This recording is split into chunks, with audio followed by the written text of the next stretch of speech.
The cherry blossoms were falling like snow that spring afternoon when you finally gathered the courage to confess.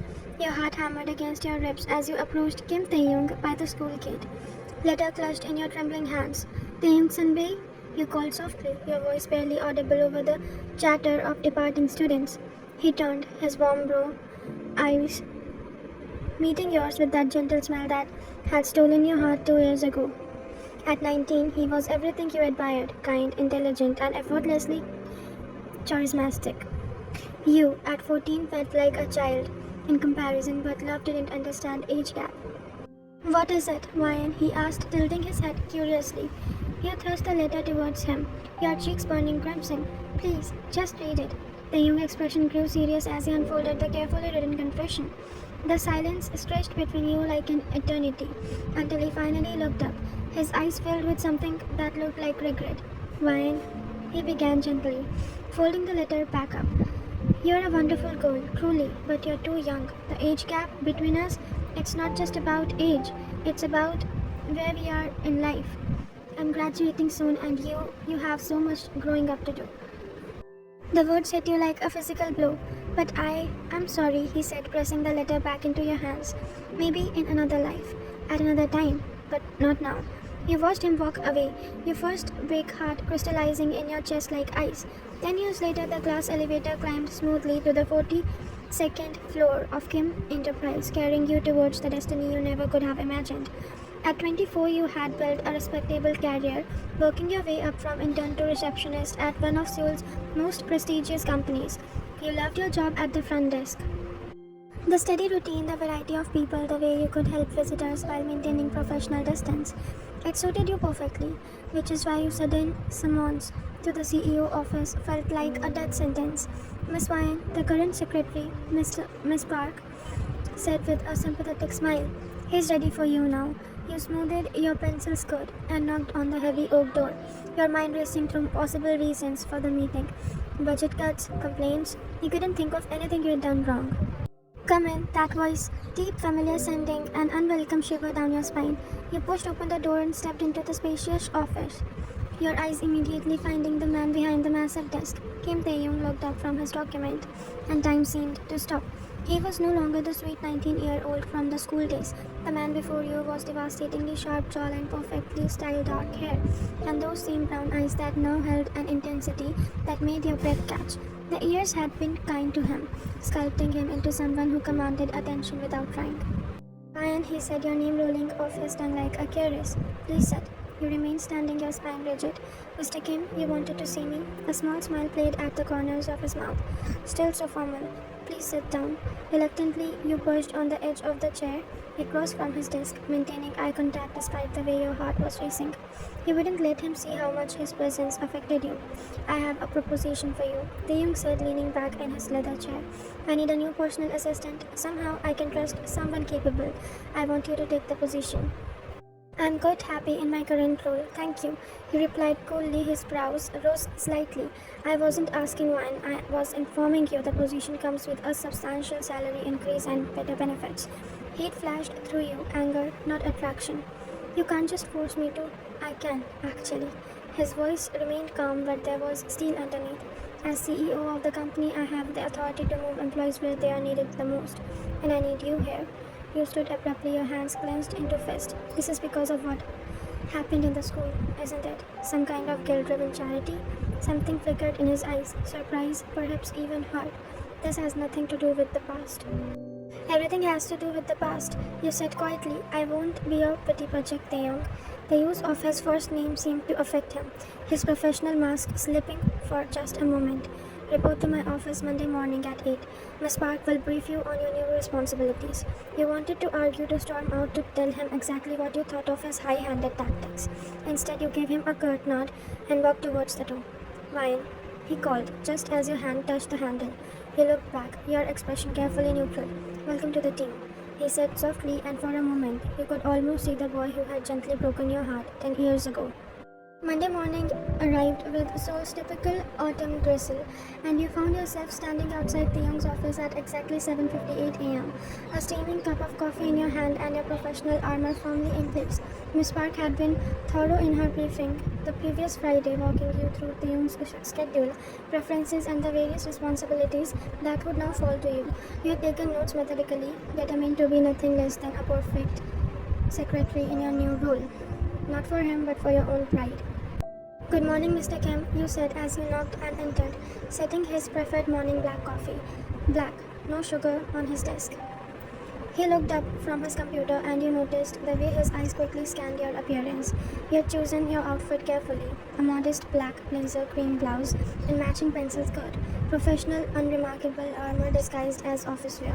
Good morning, Ryan. I trust Miss Park brought you up to the speed. Yes, sir. Your first meeting is at 9 with the marketing team, followed by a conference call with the Singapore office at 10:30. You consulted your tablet efficiently. Lunch is scheduled with Director Koi at 12:30 and you have budget reviews from 2 to 4. Excellent. He stood straightening his tie and you tried not to notice how the movement drew attention to his broad shoulders. I'll need you to sit in on all the meetings today. Take notes, familiarize yourself with current projects. The day passed in a whirlwind of meetings, phone calls, and carefully maintained professional distance. You took notes diligently, anticipated his needs before he voiced them, and maintained the cool, efficient demeanor you had perfected over the years. But you weren't blind to the way his eyes followed you around the office, or how he seemed to find excuses to call you in for minor tasks that have been handled by a maid. When you bought him lunch at his desk instead of letting him go out with Director Choi as planned, his questioning look was met with your perfectly neutral expression. Director Choi had to reschedule. You lied smoothly. I took the liberty of ordering from the Thai place you mentioned liking.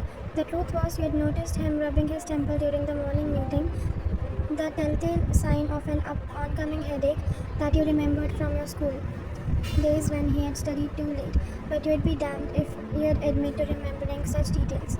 As the weeks passed, a strange routine developed. Taeyong would push boundaries, staying late and insisting you remain as well, scheduling unnecessary meetings, finding reasons to travel to branch office and requiring your accompaniment. You would respond with cool professionalism, completing every task flawlessly while maintaining emotional distance. But his behavior was becoming increasingly intense. Ryan, he said one evening as you prepared to leave, it's nearly 8 o'clock. It's not safe for you to take the subway alone this late.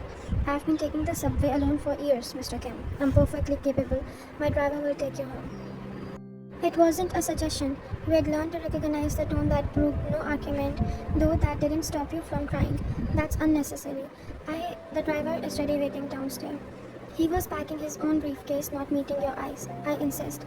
This became the new pattern. Late nights at the office, his driver taking you home. His increasing involvement in aspects of your life that had nothing to do with work. When you got a cold, he had a suit delivered at your apartment. Then your apartment's heating broke. Somehow arranged for it to be fixed within hours. When a co-worker asked you out, Taeyong suddenly found urgent projects that required you to work through lunch for a week. This is getting ridiculous. You finally snapped one Friday evening standing in his office as rain pelted the floor-to-ceiling windows. You can't control my entire life just because you pay me salary. He looked up from his computer. His expressions were unreadable. I don't know what you mean. The driver, the interference with my personal time, the way you monopolize my schedule.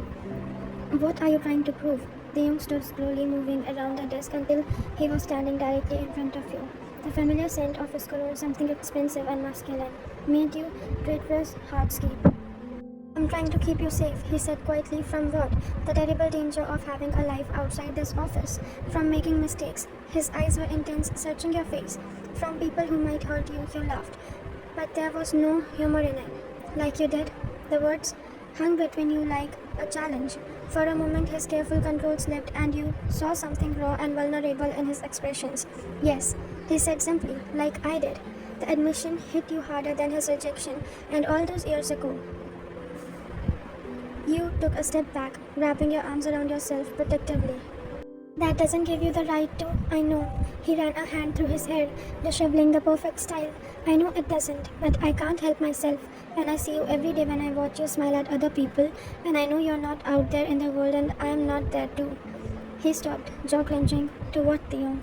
His name slipped out before you could stop it, and his eyes darkened at the sound. To make sure you're okay, to make sure you're happy, to make sure that no one ever hurts you the way I did. The vulnerability in his voice was your undoing. For just a moment, your carefully constructed walls wavered.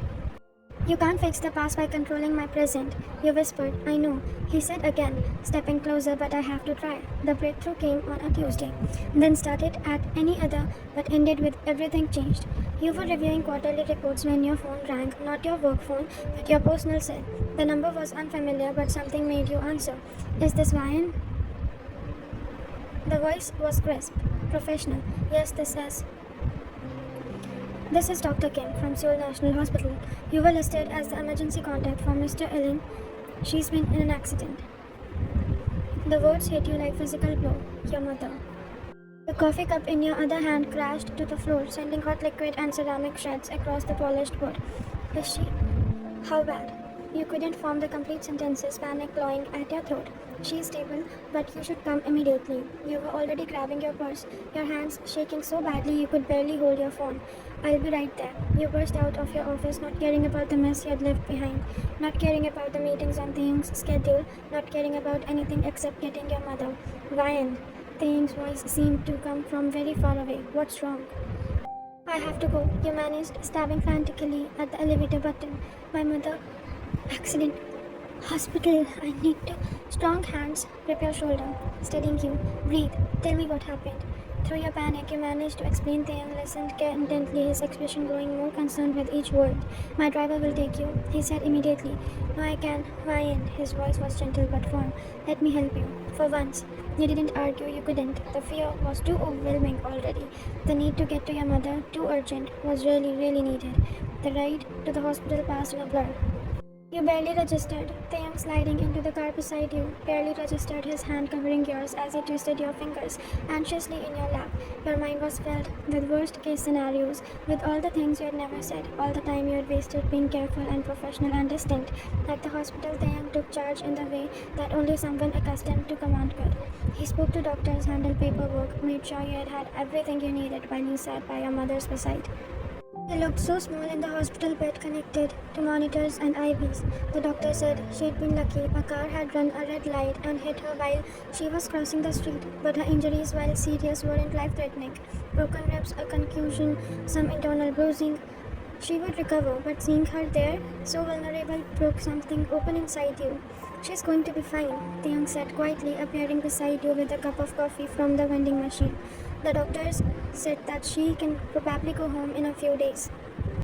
You nodded, not trusting your voice. Your mother was still unconscious and you hadn't left her side in 6 hours. You should eat something, he continued. You haven't had anything since breakfast. I'm not hungry, Ryan. He pulled up a chair beside you, his voice taking on that gentle tone that reminded you of the boy from your school days. She's going to need you to be strong when she wakes up. You can't do that if you collapse from exhaustion.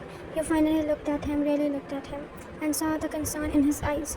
Not the calculating CEO or the overbearing boss, but genuine worry for your well-being. Why are you here? You asked quietly. Where else would I be? At the office, running your company, living your important life.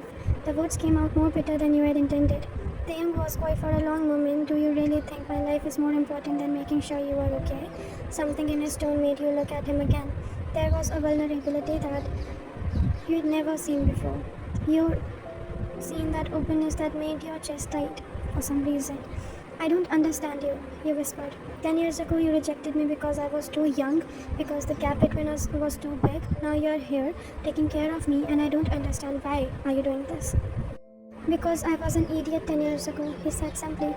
Because I thought I was protecting you, but I was really just protecting myself. Because I was scared of how much I cared about you, 14-year-old girl who looked at me like a hung the stars.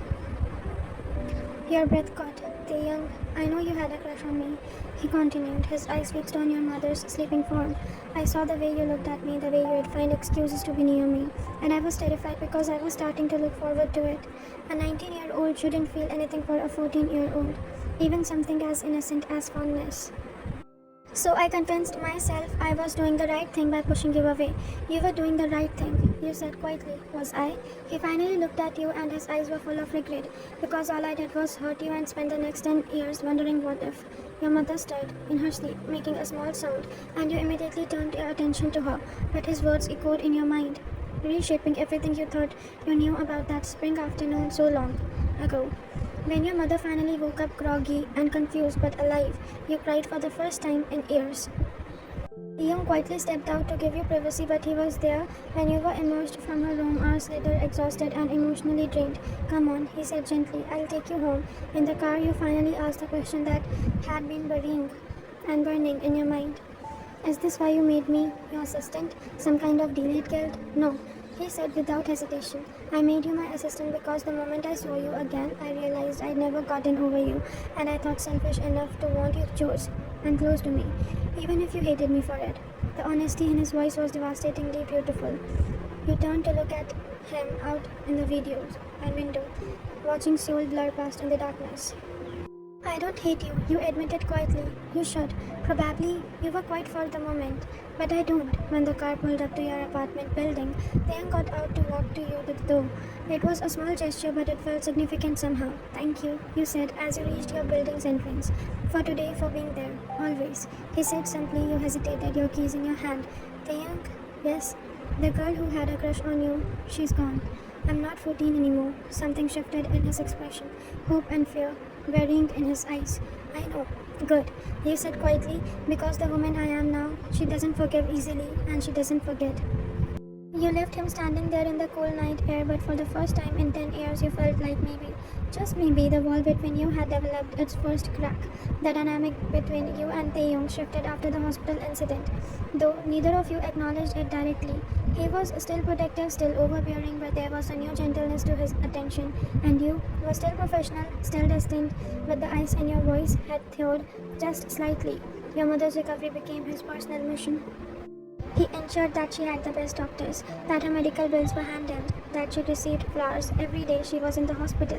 When you protested, he simply said, she is important to you, so she is important to me. The words were simple, but they lodged themselves in your chest like splinters. You are different with him now, your mother observed one afternoon as you sat beside her hospital bed. She was healing well, much to everyone's relief, and her natural perceptiveness was returning along with her strength. Different how? You asked, though you suspected you knew. Softer and less angry, she studied you with knowing eyes. He's the one, isn't he? The boy from high school who broke your heart? You shouldn't have been surprised that she remembered. Your mother had held you while you cried that day, had listened to your rage about unfairness and age gaps and broken dreams. Yes, you admitted quietly, and now he's your boss? Yes, who's clearly in love with you. You nearly choked on your coffee. Mom, what? I have seen in his eyes, darling. The way that man looks at you like you're the most precious thing in the world and he's terrified someone's going to take you away. She reached over and patted your hand. The question is, how do you feel about him? That was the question, wasn't it? The one you had been avoiding for weeks. The one that kept you awake at night, staring at the ceiling. I don't know, you whispered, but you did know. You were just too scared to admit it. The revelation came later that week in the most unexpected way. You were working late again, a common occurrence that you had stopped protesting. When you heard raised voices from Taeyang's office, the door was slightly ajar and you could see him pacing behind the desk, his phone pressed to his ear. I don't care what the board thinks, he was saying, his voice with frustration. The decision stands. You tried not to listen, but his voice carried and you couldn't help but catch fragments of the conversation. My personal life is not up for discussion. My publicity stunt cared about the more than your marriage. Your heart began to race. He was talking about you. He had to be. No, I won't reconsider. If they can't accept my choice, then maybe they need to reconsider their positions. His voice was cold now, the tone he used when he was done negotiating. The meeting was over, gentlemen. You heard the phone slam down, followed by the sound of something, probably a pen, being thrown across the room. Fuck, he muttered, a rare breach of his usual compose. You debated, pretending you hadn't heard anything, but something made you knock gently on the door. Come in, he called, and you could hear him trying to pull himself together. You found him standing by the window, his back to you, his shoulder tense. Is everything all right? You asked carefully. He laughed, but there was no humor in it. The board thinks I'm having a midlife crisis. Are you? He turned to look at you and you saw exhaustion in his eyes. Maybe, probably. He ran a hand through his hair. They think my attention to you is affecting my judgment, that I'm making business decisions based on my personal feelings. Your stomach dropped. Am I going to lose my job? Over my dead body, he said, immediately his voice fierce. I told them if they couldn't accept my choice, they would wake up to find another CEO. Taeyong, you can't. You can't risk your entire company for you. He stepped closer and you could see the determination in his eyes. Watch me. That insane. I'm just your assistant. No, he said quietly. You're not. The words hung between you, loaded with 10 years of history and longing and regret. You felt your carefully constructed walls beginning to crumble.